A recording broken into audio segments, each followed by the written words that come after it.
Ada lebaran ketupat sini? Enggak ada. Alhamdulillah, enggak ada. Kali ini enggak ada sama sekali hadisnya kalau ini. Kemudian untuk apa lebaran ketupat itu diadakan? Rasulullah Shallallahu Alaihi Wasallam tidak pernah mengadakan lebaran setelah puasa 6 hari di bulan Syawal. Ada seorang ustadz menyatakan hari raya ketupat itu bukan merupakan ajaran Islam, karenanya harus ditinggalkan. Menanggapi hal itu perlu saya sampaikan beberapa hal. Saya diundang oleh Al-Mukarram, Ustadz kita. Nanti Ustadz hari raya 6 ke tempat kami tausiah. Hari raya apa namanya? Puasa 6 hari Pak Ustadz. Habis itu baru kita hari raya sekali lagi. Oh mantap ini. Apa keistimewaannya Pak? Makan bajambang Pak Ustadz. 3, 4, 5, 6, 7. Maka setelah itu kupatan. Itu hari rayanya itu.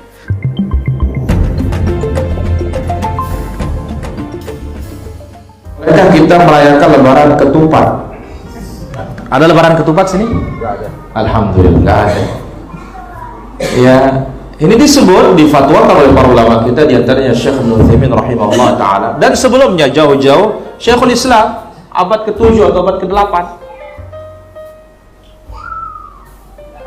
Itu Al-Eid Yaum Ats-Tsamin, berhari raya pada hari ke-8 bulan Syawal, karena hari pertama lebaran.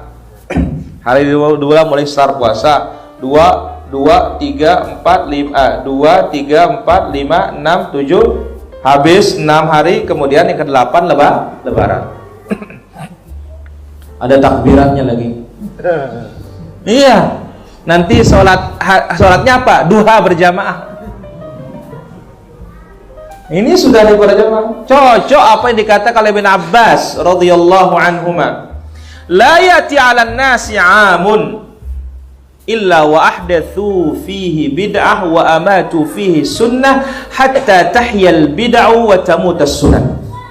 Tidaklah datang suatu tahun melainkan manusia itu semakin mengada-ada, membuat bid'ah, sehingga bid'ah hidup, sunnah mati. Terjadi para jemaah. Dan difatwakan oleh Syekh Ibnu Utsaimin, ini dikatakan apa? Idul Abror katanya. Ya, kalau dibahasakan lebaran kiai. Kiai saja yang lebaran. Ya. Ini mengada-ada dalam Islam para jemaah dirahmati Allah Azza wa Jalla. Loh, ini kan hanya makan-makan dan semisalnya. Kalau makan lain babnya. Tapi ini loh, dikatakan lebaran. Namanya lebaran kan Id. Ya, sesuatu yang diulang-ulangi setiap tahunnya. Maka oleh karena itu, sebagaimana kata Ibn Mas'ud, ittabi'u wa la tabtadi'u faqad kufitu. Ikuti, jangan mengada-ada, sudah cukup para hadirin rahmatullah azza wa jalla. Mengingat juga apa yang dikatakan oleh Ibnu Mubarak rahimahullah taala fil hadits sahih ghinan an saqimihi atau an hadits dhaif atau syughlun an hadits dhaif. Di dalam mengamalkan hadis yang sahih ini sudah menyibukkan kita. Ngapain lagi mengamalkan hadis yang tidak sahih? Kali ini enggak ada sama sekali hadisnya kalau ini. Semua pada tahu, yaitu tradisi lebaran ketupat atau yang dikenal dengan syawalan, atau di Jawa Tengah disebut bakdu kecil atau bakdu kupat. Nama yang berbeda-beda, tapi tradisi ini hanya ada di Jawa.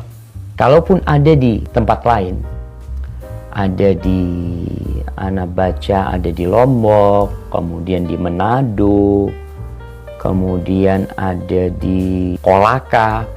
Sebenarnya tradisi tersebut berasal dari Jawa. Seorang muslim ketika beragama, ketika dia beramal, ketika dia berucap, maka semuanya apabila itu berkaitan dengan urusan ibadah, mendekatkan diri kepada Allah, maka hendaklah semuanya dilandasi dengan ilmu. Berkaitan dengan tradisi lebaran ketupat ini, ada satu hal yang ingin Ana bahas berkaitan dengan hubungan lebaran ketupat dengan puasa 6 hari di bulan Syawal. Karena di berita-berita yang Ana baca, kemudian di tulisan tentang sejarah lebaran ketupat ini, mereka menyebutkan seperti di sini, di Madura. Disebutkan di Madura Tradisi lebaran ketupat ini biasanya disebut dengan terater. Terater itu artinya kirim makanan ke tetangga, berbagi dengan tetangga. Sejatinya itu sesuatu yang indah untuk menjalin hubungan baik antara tetangga dengan masyarakat di sekitarnya. Tradisi ini biasanya dilaksanakan setiap tanggal 7 Syawal. Hari ini tanggal 7 Syawal. Setelah umat Muslim selesai melaksanakan ibadah puasa sunnah selama 6 hari di bulan Syawal. Yang ingin Anda tanyakan, apakah sekarang yang terjadi di masyarakat, mereka benar mengadakan lebaran ketupat itu setelah puasa 6 hari di bulan Syawal? Atau ternyata orang-orang yang melaksanakan itu orang-orang yang nggak puasa di bulan Ramadan, puasa 6 hari bulan Syawal juga tidak melaksanakan? Kemudian untuk apa lebaran ketupat itu diadakan?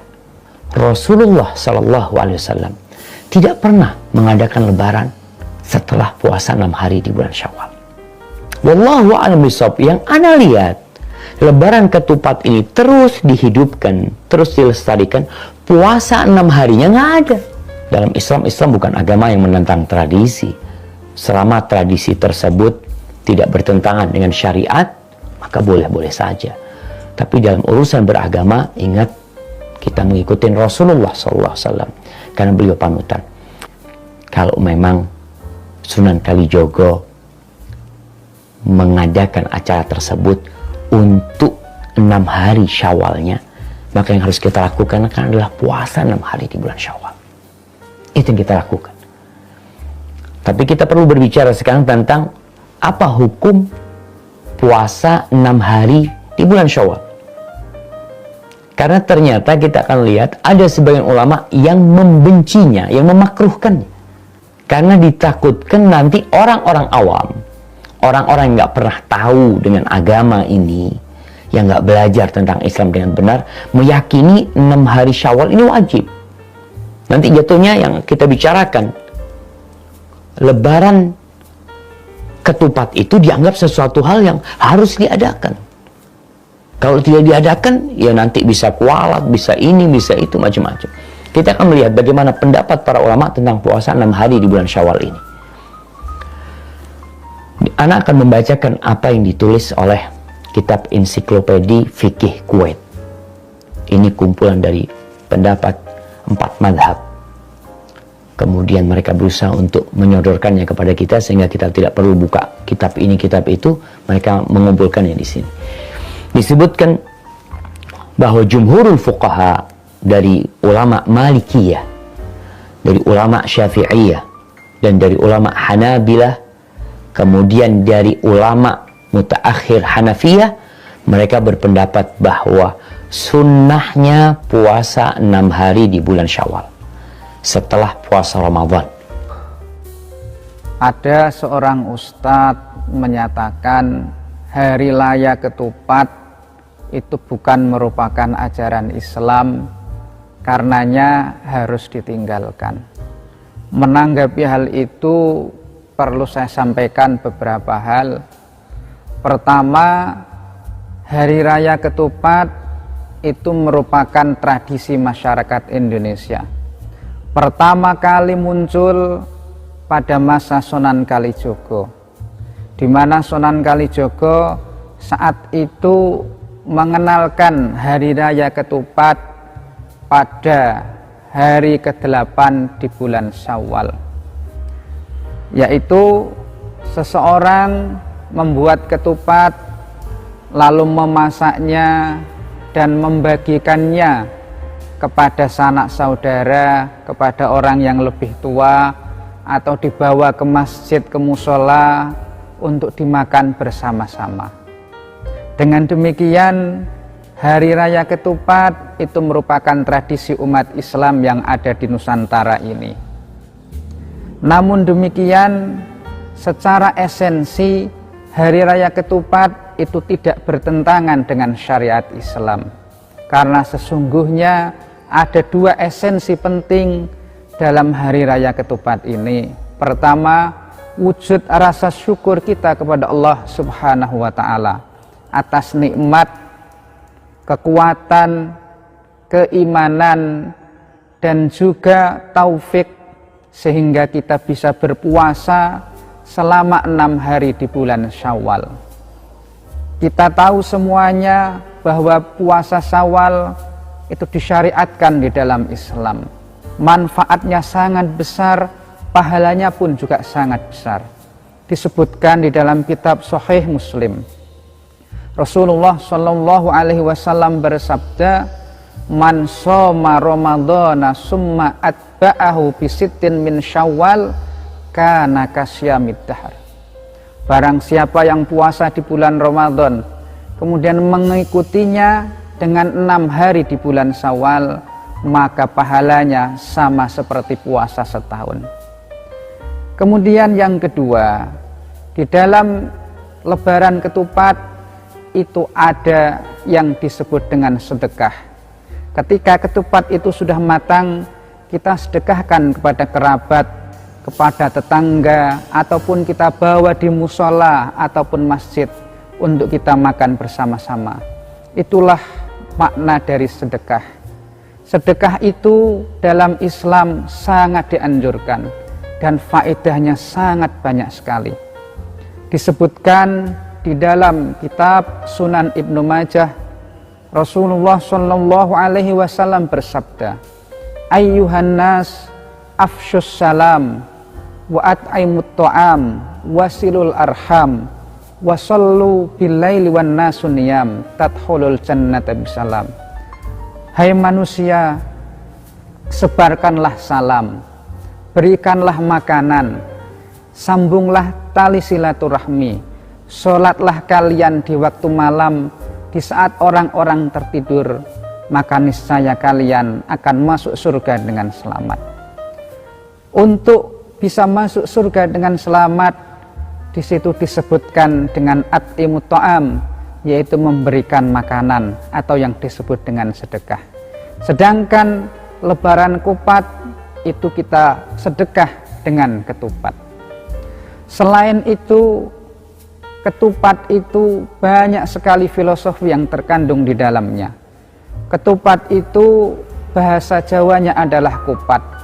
Kupat itu berarti ngaku lepat atau mengakui kesalahan kita. Bulan Syawal merupakan momentum yang sangat tepat bagi kita untuk meminta maaf. Itulah filosofi dari kupat ngaku lepat. Dosa kita kepada manusia tidak akan diampuni kecuali kita meminta maaf langsung kepada yang bersangkutan. Disebutkan dalam kitab Sahih Bukhari, Rasulullah Shallallahu Alaihi Wasallam bersabda, "Man kanat lahu mazlamah li ahadin min irdihi aw syai'in falyatahallalhu minhul yaum." Barang siapa yang mendolimi seseorang, baik terkait kehormatan atau apapun juga, maka hendaklah dia meminta maaf pada hari ini juga. Hadis itu menunjukkan kepada kita syarat agar kita diampuni terkait dosa kita sesama manusia, yaitu harus meminta maaf langsung kepada yang bersangkutan. Itulah filosofi kupat, yaitu mengaku lepat, ngakui kesalahan, dan kita minta maafkan kepada orang yang bersangkutan. Kesimpulannya, Lebaran Kupat itu merupakan tradisi Islam di Nusantara ini, namun esensinya tidak bertentangan dengan ajaran Islam, sehingga boleh diamalkan, bisa dilaksanakan, dan insya Allah mendapatkan pahala dari Allah Subhanahu wa Ta'ala. Bisa ulama dulu mengkaitkan antara agama dengan tradisi sehingga tidak berkonfrontasi antara agama dengan tradisi. Saya diundang oleh Al-Mukarram, Ustadz kita. Nanti Ustadz hari raya 6 ke tempat kami tausiah. Hari raya apa namanya? Puasa 6 hari Pak Ustadz. Habis itu baru kita hari raya sekali lagi. Oh mantap ini. Apa keistimewaannya Pak? Makan bajambau Pak Ustadz. Banyak makanan-makanan nanti Pak Ustaz. Apa maknanya? Bisa ulama dulu membuat umat itu mengikat dengan sunnah. Puasa 6 hari bukan wajib, tapi bisa. Ada apa dengan puasa 6 hari? merasakan kembali nikmatnya doa munajat ketika berbuka. Man shoma Ramadan, siapa yang puasa Ramadan, summa atba'ahu sittan min Syawal, diiringi 6 hari di bulan Syawal, kana kasiyamid dahri, dapat pahala macam puasa setahun. Kata Imam Abu Zakaria Al-Ansari dari mazhab Syafi'i, dikutip oleh Syekh Atiq Saqar dalam kitab Fatawa Al-Azhar, bagi yang ada tinggal puasa, qadha saja 6 hari di bulan Syawal, otomatis dapat pahala puasa sunat Syawal. Baik bapak yang musafir dan sakit, atau ibu yang maaf-maaf cakap berhalangan, qadha saja 6 hari di bulan Syawal, otomatis dapat pahala puasa sunat 6 hari Syawal. Niatnya Pak Ustaz, saya niat puasa qadha karena Allah Ta'ala. Tak perlu disebut sunatnya, otomatis dapat. Jadi tak perlu disebut aku sengaja puasa sunat qadha sekaligus Senin Kamis sekaligus Syawal. Kalau kebetulan bulan Syawal, kebetulan hari Kamis, dia puasa qadha, maka 3 dapat. Qadhanya lunas sehari, puasa Kamisnya dapat, puasa Syawalnya dapat. Begitulah indahnya orang beriman. Maka sunnah. Jadi setelah tanggal 1 tidak boleh berpuasa. Tanggal 1 Syawal haram berpuasa. Baru Anda boleh memulai tanggal 2, 3, 4. Dan tidak harus langsung. Yang penting kita ambil 6 hari di bulan Syawal. Memang keutamaan ada sesuai agar kita seiring dengan sabda Nabi. Memang yang bagus, lebih bagus lagi kalau kita bisa mengikuti langsung, beriringan langsung. Setelah tanggal 1 berbuka bareng-bareng, baru tanggal 2, 3, 4, 5, 6, 7, maka setelah itu kupatan, itu hari rayanya itu. Sebetulnya itu kupatan itu adalah orang yang puasa 6 hari. Sekarang hebat, sudah nggak puasa kupatan juga. Alhamdulillah, ada rizkinya.